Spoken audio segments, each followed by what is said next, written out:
Hey guys, before we get started, I want to first give another huge shout out to Project Orochi, who are once again sponsoring this video. Project Orochi is a Japanese-inspired clothing brand with a ton of unique designs that are great not only for people who love Japanese history and culture, but also enjoy samurai games. With shirts that reference historical figures like Kato Kiyomasa, or even all the awesome samurai you can play as in games like For Honor.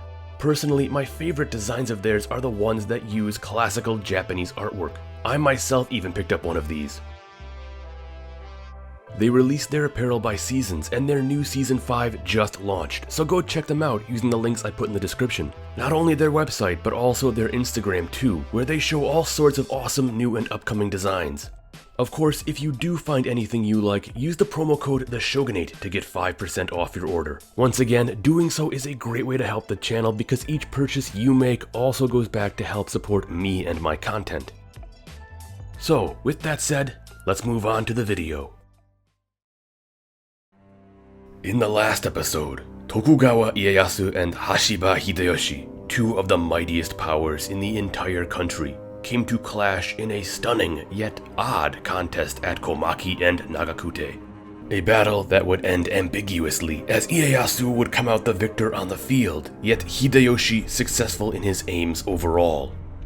However, with their great chess match at an end, Hideyoshi now continues to unite the rest of the country under his authority. First turning west to launch a campaign to subjugate the island of Shikoku.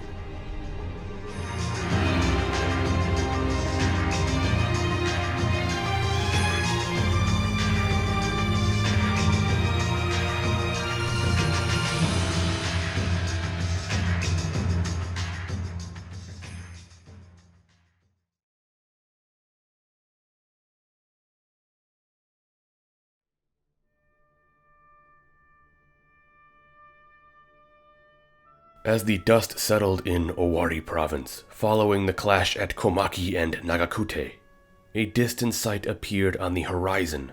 Far off in the distance, blurred in a haze yet still recognizable nonetheless, the end of the Sengoku Jidai was finally visible.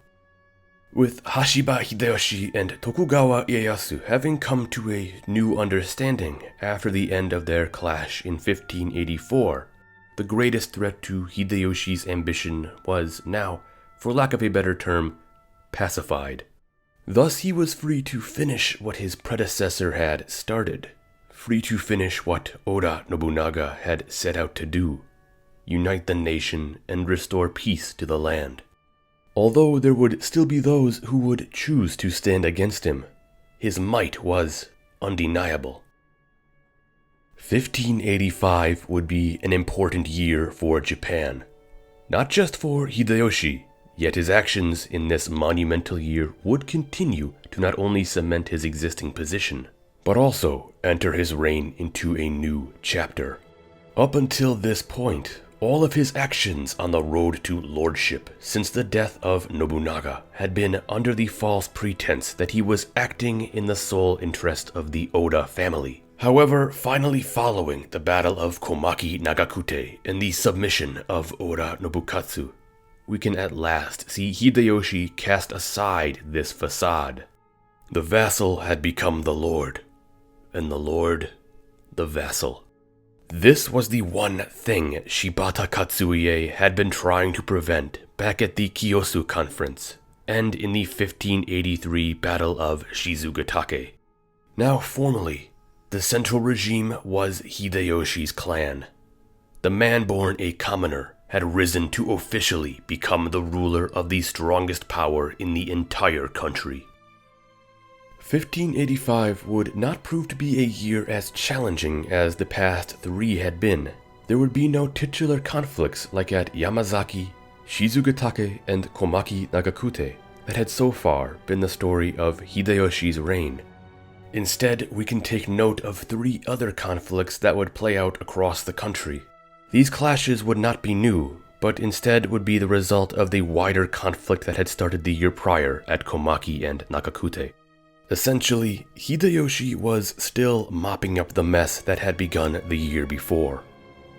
When Tokugawa Ieyasu had declared his support for the Oda, In the prelude to that conflict, he was joined by others who also wished to stand against the Hashiba. To this end, Hideyoshi still needed to put down holdouts of resistance in Ki and Echu. In Ki, a powerful contingent of warrior monks known as the Saikaiki had arisen in opposition to the Hashiba and in support of the Tokugawa. The story was similar in Echu, where a prominent lord named Sasa Narimasa had also taken the side of the Tokugawa. Now free from their position of stalemate at Komaki, the Hashiba army was able to bear down with full weight onto the force of warrior monks who were now situated at Negoroji in Izumo province. It is here through a series of sieges Hideyoshi would emulate Nobunaga's brutal tactics seen during the massacre of Mount Hiei. First, the Hashiba army would burn the complex of Negoroji and slaughter anyone who tried to flee from the flames. Those who did actually successfully escape would make their way to the nearby Ota Castle, where next the Hashiba forces would move on to conduct another one of Hideyoshi's famous flood attacks, which would in time cause the garrison there to fall as well. While many within the defending ranks would decide to kill themselves rather than be captured by the Hashiba, the rest would be detained. Every man, woman, and child who was found to belong to a samurai family would be put to death, while the rest of the peasantry would be sent back to the fields. Following the end of this campaign, we can see Ki fall totally under the influence of the Hashiba. In Echu, the situation was being handled by Maeda Toshie, who had become a powerful lord in the region, ruling over Noto and Kaga. During the prior year's conflict, Sasa Narimasa had launched a failed campaign against the Maeda, which caused him to be routed back into Echu. Now facing increased pressure from Hideyoshi and his armies, Narimasa would surrender. Echu province would later be given over to Toshie, whom Hideyoshi had come to greatly trust. Additionally, we would also see the inevitable sad fate of a clan we haven't really ever touched on, due to the fact that they existed mostly secluded in Hida province. The Anagakoji, a family of little to note, would also around this time be crushed, as their alliance with Sasa Narimasa would lead to Hideyoshi ordering their destruction by Kanamori Nagachika. Following this, Hida would be later given over to Nagachika. However, these Hashiba conflicts with the warrior monks of Ki and Narimasa in Echu are rather the footnotes of 1585, as a greater clash was actually nestled between them, this being Hideyoshi's invasion of Shikoku. In the past, we have from time to time touched on the developments of the island, yet it is here the story finally reaches its apex. Chosokabe Motochika had for years been working towards taking full control of the island, and by the year 1583, that dream finally became a reality when he was able to at last defeat the Sogo clan, who had inherited their power from the once great Miyoshi family. After seizing Sanuki and Awa, Shikoku was now firmly in the hands of the Chosokabe. Unfortunately, Motochika would not have long to enjoy his achievement, as in 1584, he would make a bad lapse of judgment when he decided to take the side of Tokugawa Ieyasu during the Battle of Komaki Nagakute. Because of this, Hideyoshi dispatched Sengoku Hidehisa with a detachment of soldiers to Shikoku to assess the motives of the Chosokabe. Hidehisa had previously been the one who had seized Awaji Island and was relatively familiar with the area. However, upon making his way onto Shikoku, he would be confronted by a hostile force under Motochika and would be defeated at Ikeda, causing his retreat from the island. With Motochika now seen as an enemy by Hideyoshi, it was all the convenient pretext he needed to legitimately call for a full-scale invasion of Shikoku. Yet actually, the first action we see by Hideyoshi is instead a period of psychological warfare, as he would dispatch spies and other shinobi onto Shikoku to not only embed themselves into Chosokabe territory, but also spread rumors of a massive impending attack.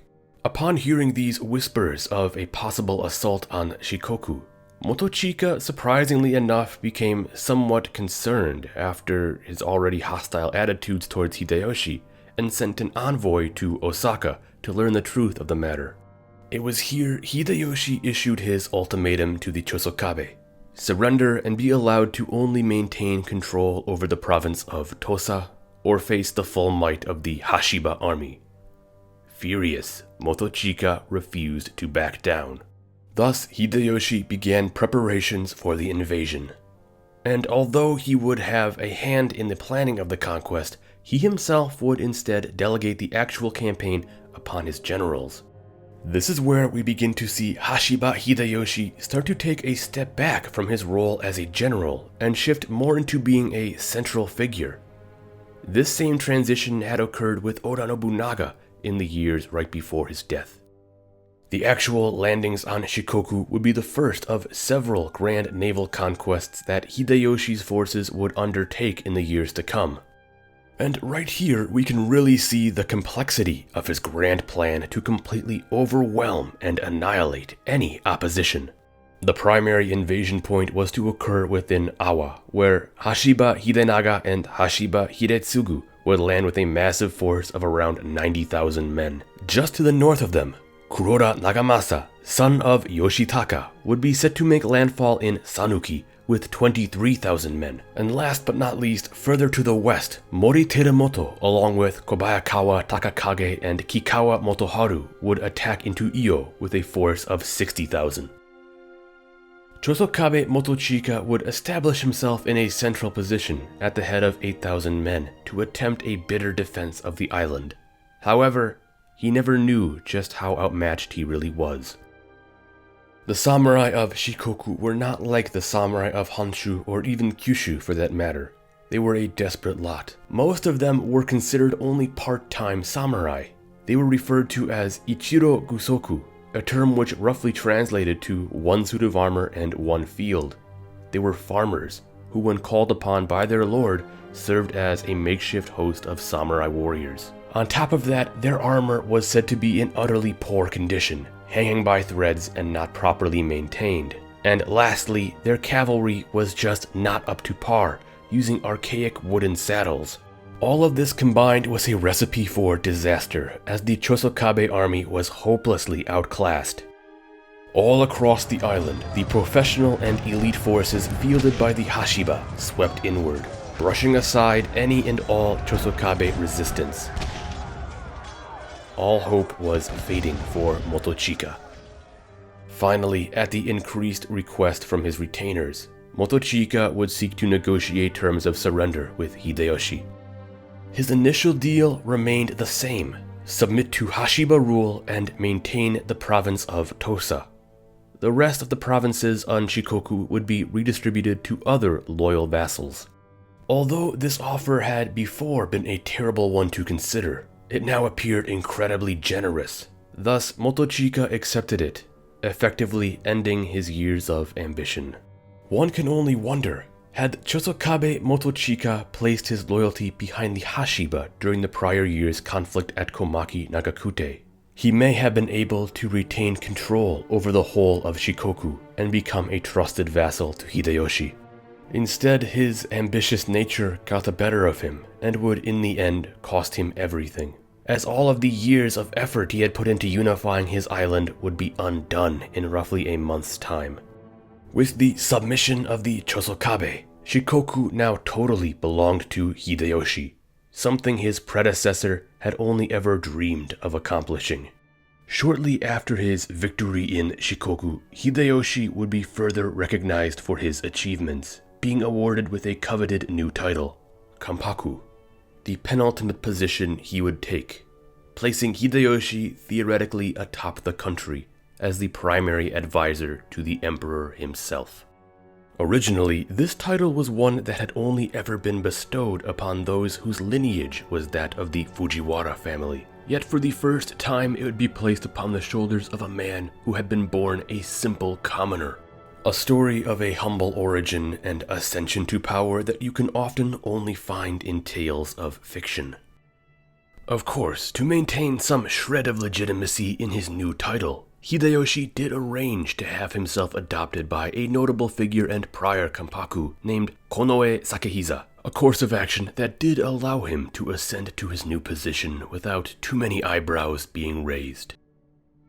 Yet taking the position of Kampaku was not the only monumental thing he would be awarded in 1585. Finally, by September, we see him ultimately solidify his intentions by at last receiving a name far more befitting of his role in uniting the nation and restoring peace to the land. It is here we finally see the emperor bestow upon him the family name of Toyotomi, a name which can be translated to mean bountiful minister. From this point on, his legacy would forever be intertwined with this name. Soon he would begin preparations for the next step of his southwesternly crusade, the inevitable invasion of Kyushu. Although he rightfully knew Kyushu would be a far tougher obstacle than Shikoku. For now, however, he would be able to briefly enjoy his moment of victory, sitting atop Japan, knowing it would all soon be under the rule of the Toyotomi. So, what can we learn?